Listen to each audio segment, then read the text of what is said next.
할렐루야, 함께하는 교회의 모든 성도들을 주님의 이름으로 사랑하고 축복합니다. 7월 13일 토요일 우리에게 주신 아침 큐티 말씀은 예레미야 31장 1절부터 15절까지의 말씀입니다. 유다 왕 시드기야 제10년에 주님께서 예레미야에게 말씀하셨다. 그 해는 느부갓네살 제18년이었다. 그때 예루살렘은 바벨로니아 왕의 군대에게 포위되어 있었고 예언자 예레미야는 유다 왕궁의 근위대 뜰 안에 갇혀 있었다. 유다 왕 시드기야는 예레미야를 곳에 가두면서 그에게 이렇게 책망하였다. 그대가 어찌하여 이런 예언을 하였소? 주님께서 이렇게 말씀하신다. 보아라, 내가 이 도성을 바벨로니아 왕의 손에 넘겨주어서 그가 이 도성을 점령하게 하겠다. 유다 왕 시드기야도 바벨로니아 군대의 손에서 벗어나지 못하고 꼼짝없이 바벨로니아 왕의 손에 넘겨줘서 그 앞에 끌려나가 그가 보는 앞에서 직접 항복할 것이다.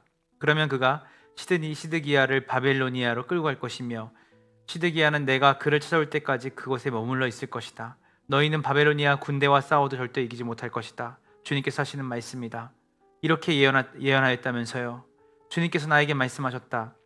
너의 숙부 살룸의 아들 하나멜이 너에게 와서 아나돗에 있는 그의 밭을 너더러 사라고 하면서 그 밭을 유산으로 살 우선권이 너에게 있기 때문에 내가 그것을 사야 한다고 말할 것이다.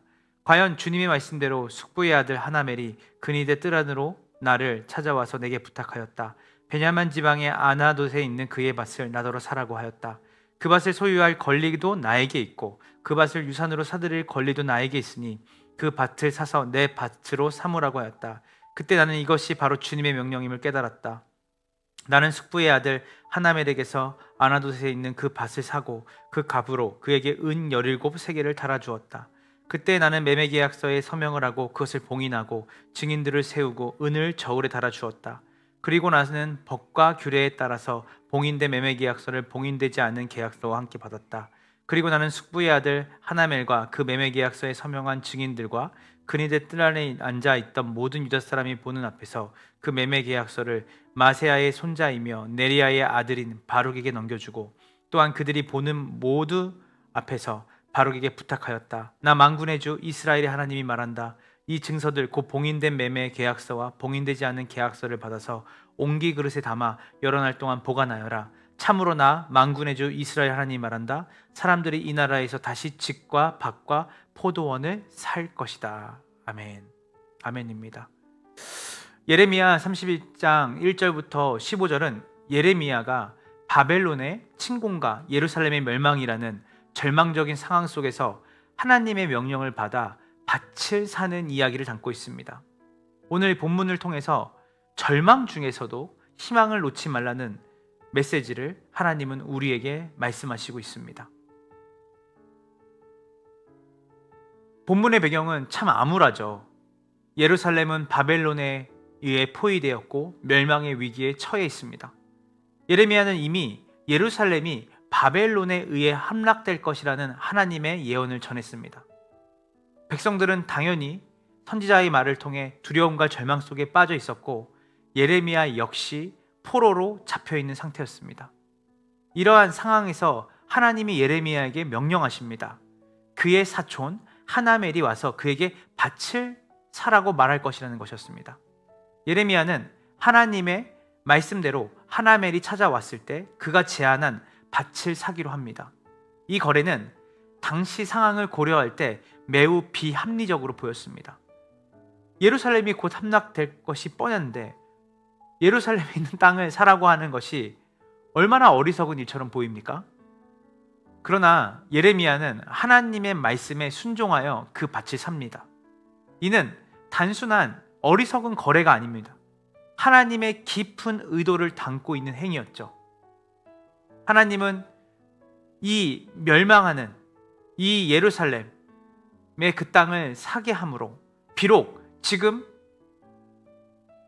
이 이스라엘이 하나님의 심판을 받아서 멸망하는 것처럼 보이지만 하나님은 그 절망 가운데서도 희망을 잃지 말라는 메시지를 이 하나멜의 밭을 사게 함으로 이 어리석은 거래를 하게 함으로 하나님의 그 절망 속의 희망의 메시지를 이 거래를 통해 보여주고 있는 것입니다.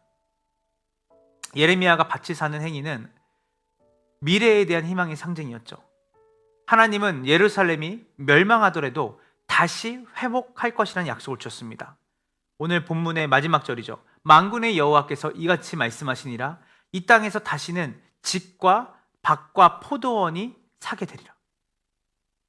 이 땅에서 다시는 이 거래, 지금 멸망해서 빼앗기고 다 없어지는 것 같지만 너희가 이 땅에 다시 돌아와서 다시 일상을 영위하며 하나님의 백성으로 살 것이라는 것을, 이 절망 속에서 하나님은 미래의 희망을 이 행위를 통해서 말씀하시는 것이죠. 하나님은 이스라엘 백성들이 다시 돌아와 그 땅을 회복할 것이라고 약속하셨습니다. 사랑하는 함께하는 교회 성도 여러분들, 우리는 때로는 예레미야와 같은 절망적인 상황에 처할 때가 있습니다. 앞이 보이지 않는 어려움과 고난, 그리고 그 캄캄한 어둠 속에서 우리는 희망을 잃고 절망에 빠지기 쉽습니다.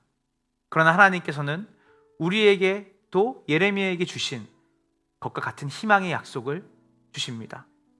하나님께서는 우리를 포기하지 않으십니다. 하나님은 우리의 미래를 아십니다. 하나님은 우리의 삶을 절망과 저주와 심판 가운데 영영히 두지 않으십니다. 하나님은 우리의 삶을 회복시킬 계획을 가지고 계십니다.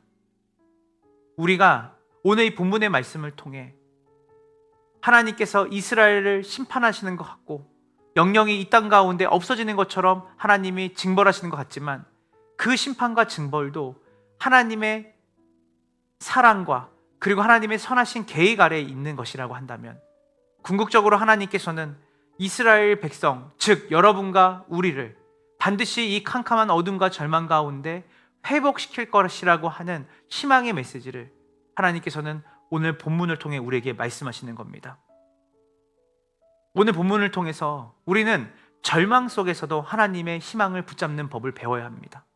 예레미야가 하나님의 말씀에 순종하여 밭을 샀던 것처럼 지금 캄캄하고 어둡지만 하나님께 소망을 두고 그의 말씀에 순종하는 삶을 살아갈 때 결국 승리케 하실 하나님, 결국 회복하게 하실 하나님의 그 약속이 우리의 삶 가운데 이루어지게 될 줄로 믿습니다.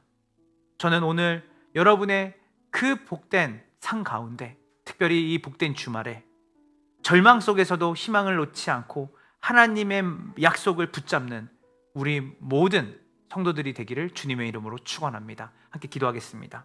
하나님 감사합니다.